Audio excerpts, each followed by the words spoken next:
आपको रिंकू शर्मा याद है? हम वही हमारा हिंदू भाई जिसे जिहादियों ने बस जय श्री राम बोलने पर मार दिया था। आपको कमलेश तिवारी जी याद हैं? और ऐसे सैकड़ों ही हिंदू। नहीं, हमें कोई याद नहीं। और हमें तो ये भी नहीं पता कि उनके केस में गिरफ्तार हुए सारे आरोपियों को बेल मिल चुकी और सब बाहर घूम रहे बिना झिझक। खैर, जो हिंदू 1000 साल के अत्याचार को भूल गए, जो हिंदू अपनी संस्कृति को भूल गए, जो सिख कौम यही भूल गई कि उनका गठन क्यों हुआ था, जैन बुद्ध भूल गए कि वो भी कभी हिंदू थे, उनसे वो क्या ही उम्मीद करें।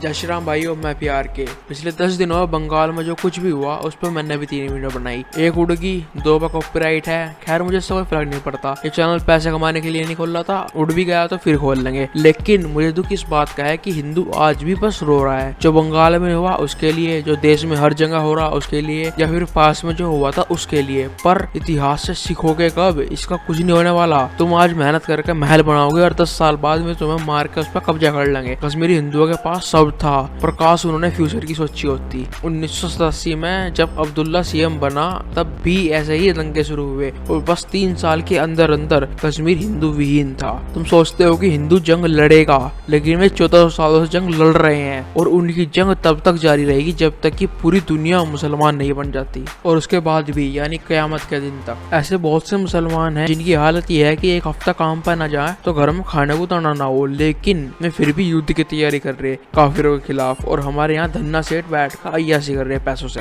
हो सकता है वीडियो तुम्हें बोरिंग लगा है या फिर तुम्हें लगा तो फालतू भोगना दो, पर एक बार मेरी बातों को अपनी रियल लाइफ से कंपेयर करना और बढ़िया लगे तो शेयर जरूर करना। आपने देखा होगा कि मुल्लों की, जिहादियों की भीड़ बहुत जल्दी इकट्ठी हो, और अगर एक हिंदू और एक मुल्ले में लड़ाई हो रही और वहां से कोई एक हिंदू निकले तो या तो वो खड़ा होकर तमाशा देखेगा या नजर चुरा कर निकल जाएगा। लेकिन अगर कोई जिहादी वहां से निकले तो वो तुम्हारा कितना ही जानने वाला क्यों ना हो, वो हमेशा उसकी साइड लेगा। अगर वो जानता ना हो तो वो लड़ेगा उसकी तरफ से बिना बात, जस्ट बिकॉज वो उसके मजहब का है। नमाज पढ़ने के बाद एक जिहादी मौलाना के कहने पर सिर काट सकता है या कटवा सकता है, लेकिन 4 लाख पंडितों के मरने पर भी पूरा देश मुंह में दही जमा बैठा था। बहुत से लोग कहते हैं कि तू जाति का नाम क्यों लेता है, उनके लिए फिर कभी बनाऊंगा वीडियो। पर अब एक सवाल का जवाब दो, अगर आप 1.5 लाख का मोबाइल रख सकते हो तो 20,000 की पिस्टल लेने में क्या दिक्कत है? 10 लाख कश्मीरी हिंदू, लाखों बंगाली हिंदू घर छोड़कर भाग रहे, पर शायद ही किसी ने लड़ने की सोची। कश्मीर से भागकर दिल्ली आ गए, बंगाल से भागकर आसाम चले गए, पर ये छोटा सा टुकड़ा बच रहा तुम्हारे पास। अगर ये भी चला गया तो कहाँ भागोगे?